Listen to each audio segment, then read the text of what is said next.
Zengin oldum abi, zengin. Bana şunun açıklamasını yapın abi. Şu paranın açıklamasını yapın.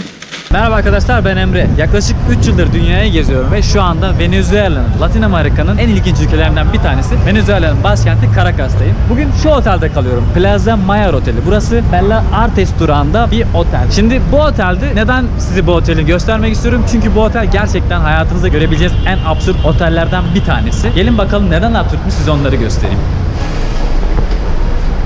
Şu anda otelin lobisindeyim. Bu otelde kaldığım odanın fiyatlarını size göstermek istiyorum. En düşük fiyat 81.900 bolivar parası. En pahalısı da 120.000, yani 4 kişilik olan oda. En pahalısı aslında Suite Plaza Mayor diyebilirim. O da 113.000 bolivar parası. Benim kaldığım oda ise Suite Deluxe, yani 106.900 bolivar parası. Peki bu 106.900 bolivar parası ne kadara tekabül ediyor? Size gelin bu ayrıntıları kendi odamda göstereyim. Hadi odaya çıkalım.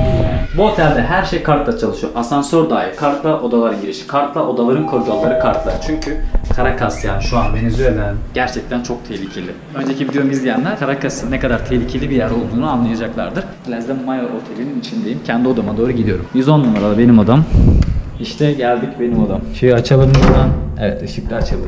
Burası benim odam. 106.900 bolivar değerinde odam. Bu otelin fiyatı ne kadar biliyor musunuz arkadaşlar? Tam tamına 7 dolara tekabül ediyor. Şu gördüğünüz jacuzzi'si olan, efsane bir yatağı olan, çalışma masamın olduğu, şurada çalışma masam var, bilgisayarım falan burada. Bu otel odasının günlük fiyatı tam tamına 7 dolar arkadaşlar. Bildiğiniz ben bu otele 7 dolar veriyorum. Yani şu gördüğünüz efsane jacuzzi'si olan ve muhteşem büyüklükte bir odadayım. Ve bu odanın günlüğü 7 dolar. İnanabiliyor musunuz ya? Ben şok oldum gördüğümde, şok. Ben şey zannediyorum. Venezuela'ya geldiğimde burada bana yardımcı olan bir tane Türk vardı. O otel rezervasyon yapacağını söyledi. Ben de zannediyorum ki hostelde falan kalırım. İşte 5-10 dolardan hostelde kalırım zannediyorum. Bir kağıtlık böyle bir otel. Ya dedim ben buranın ücretini nasıl ödeyeceğim? Günlük 100-150 dolardan aşağı değildir burası. Bana dedi ki 106.000 bolivar. Ya dedim o ne kadar yapıyor? 7 dolar falan yapıyor. Şok oldum yani, 7 dolara şu otelde kalıyorum arkadaşlar. Bildiğiniz gibi şu anda Venezuela'da müthiş bir sosyoekonomik kriz var. Sokaktaki sosyal yaşam çok kötü durumda. Venezuela hakkında bir sürü şey anlatacağım size. Ama öncelikle gelin şu para birimini ve ülkedeki ekonomik durumu birazcık size anlatmaya çalışayım. Peki Venezuela'da şu anda 1 dolar ne kadara tekabül ediyor? Onun 2 tane cevabı var. 2 tane cevabın olmasının nedeni ülkede kriz olmasından dolayı. İlk cevabı resmi kur. Yani şu anda 1 doların karşılığı 800 bolivar civarı. Yani 500, 600 ve 700, 800. Tam tamına şu 1 dolar değerinde. Ama bu hiçbir şey yaramıyor. Çünkü bu bir çöp. Aslında 1 doların karşılığı kara borsada 16.500 bolivar parası. Yani şu gördüğünüz para tam tamına 1 dolar. 1 doların karşılığı şu anda Venezuela'da bu. Galiba zengin oldum ben, ne dersiniz? İşin bir de şu boyutuna bakalım. Ben Venezuela'ya geldiğimde yanımda sadece 60 dolar para getirdim. Bunun 50 dolarını kara borsada bozdurdum. Peki 50 dolar ne kadara tekabül ediyor? İşte göstereyim. Tam olarak şu kadara tekabül ediyor. Şurada gördüğünüz paraların hepsi 50 dolara tekabül ediyor. 50 dolar.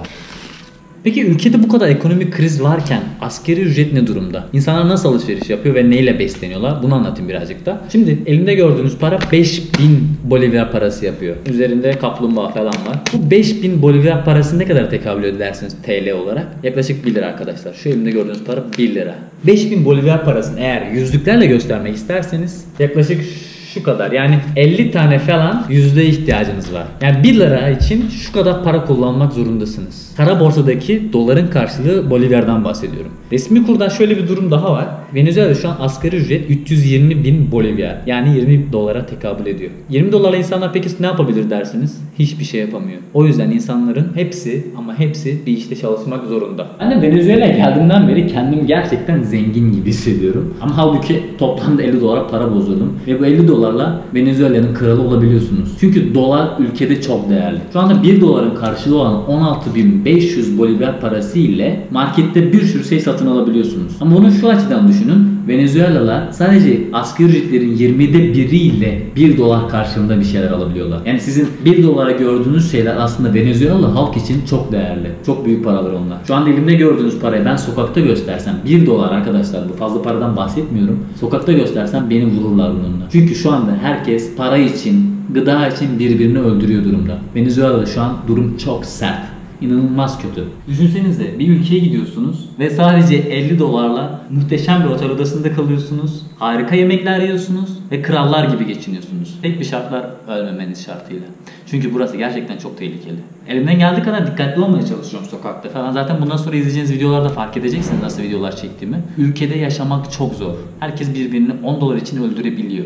Dolayısıyla eğer Venezuela'ya gelirseniz ve doları bozdurmayı başarabilirseniz kara borsadan siz de krallar gibi yaşayabilirsiniz. Yani arkadaşlar şöyle düşünün bir de. Dünyanın en zengin ülkesi olabilecekken halkının en fakir şekilde yaşadığı, yoksulluktan, açlıktan birbirini öldürdüğü bir ülke düşünün. Venezuela şu anda dünya petrol rezervinin %20'sine sahip bir ülke. Bu ne demek biliyor musunuz? Yıllık 50 milyar dolar, 60 milyar dolar garanti bir gelir demek. Bu kadar devasa bir gelirin olduğu bir ülkede bu sorunların yaşanması aslında bir yerde de normal. Çünkü çok avcı bekliyor etrafta. Her yerde avcılar var. Amerika bir yerden, İsrail bir yerden, Latin Amerika ülkeleri bir yerden, kapitalizmin savunucuları bir yerden. Diğer bir yanda da sosyalizmi kurmak isteyen devlet başkanları, liderler ve toplumlar var. Dolayısıyla sosyalizmin bu kadar güçlü olabileceği bir ülke istemiyorlar. O yüzden ortalığı karıştıranlar aslında büyük güçler. Diğer bir açıdan baktığımızda ise olay benim adıma çok iyi. Şu anda gerçekten krizi fırsata çevirmiş adam benim şu an ülkede. 50 dolarla krallar gibi yaşıyorum. Belki bana kızabilirsiniz şu anda halk bu kadar fakirken, açlıktan ölüyorken. Sizin orada hayvan gibi, krallar gibi yaşıyor olman absürt bir durum diye ama gerçekten elimden hiçbir şey gelmiyor. Tek yapabileceğim şu anda bu ülkede olanları size göstererek bir farkındalık yaratmak. Elimden tüm gelen bu oluyor. Olur da bugün Venezuela'ya gelmek isterseniz ve kriz hala devam ediyor olur. Şu anda burada ihtiyacınız olan tek şey nakit parayla gelmek, yani ATM kullanamıyorsunuz. Dolarla geldiğinizde doları da nakite çevirmek için kara borsaya gitmek.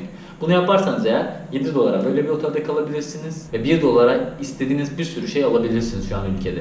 Taksiye binmek 1 dolar. Mesela şöyle örnek vereyim, ben Valencia şehrinden taksiyle geldim, 4 saat yolculuk için sadece 10 dolar ödedim. Bunun gibi birçok şey var ülkede. Gerçekten paranız çok değerli şu durumda. Yani dünyanın bütün paraları, dolayısıyla dolar endeksli olan bütün paralar şu an Venezuela'da çok değerli. İlk defa hayatımda bu kadar fakir bir ülkeye giriyorum ve bir zengin gibi ya da bir böyle kapitalist dayılar falan yaşıyorum, yani çok ilginç bir durum. Abi bu ne? Tonlarca para ya, tonlarca para ve hiçbir değeri yok. Şu gördüğünüz 500'lüklerden oluşuyor. 500 Bolivar parasından. Üzerinde kim var? Francisco de Miranda diye bir adam var ve yunus balıklarını koymuşlar. Bu gördüğünüz para Venezuela'da pek bir şey ifade etmiyor. Ama şöyle bir şeyler ifade ediyor, çünkü bunlarla yemek yiyebilirsiniz, bunlarla bir şeyler içebilirsiniz, bunlarla yiyebilirsiniz.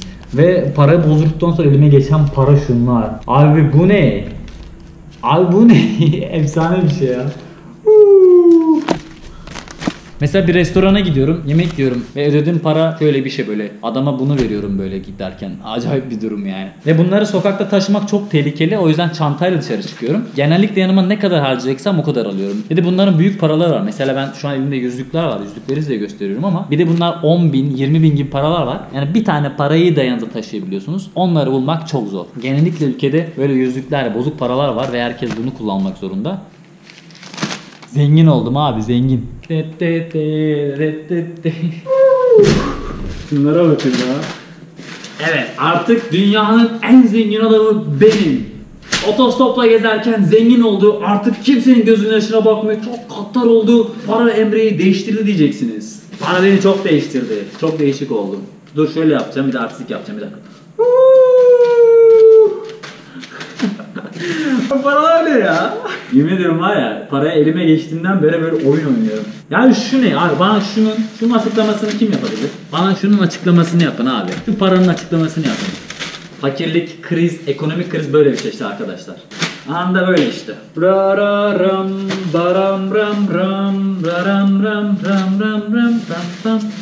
Biri gelsin bana bu parayı harcamam için yardım etsin. Çünkü işler çok kötüye gidecek yoksa.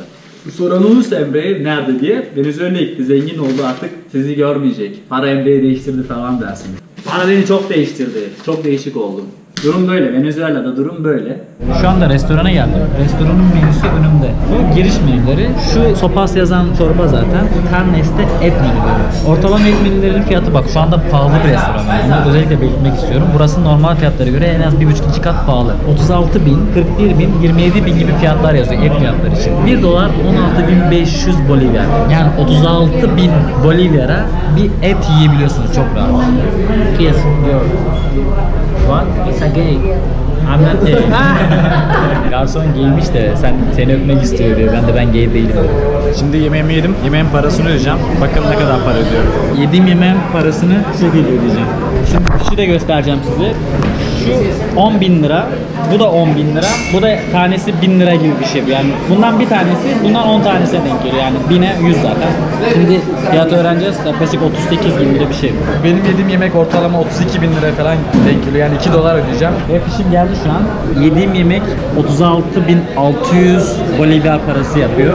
Şu 10.000, şu 20.000. Buradan da şimdi 16.000 daha çıkaracağım. 1, 2, 3, 14, 15, 16. Bu akşam yediğim yemeğin parası şu. Gördüğünüz gibi. Burada hayat böyle.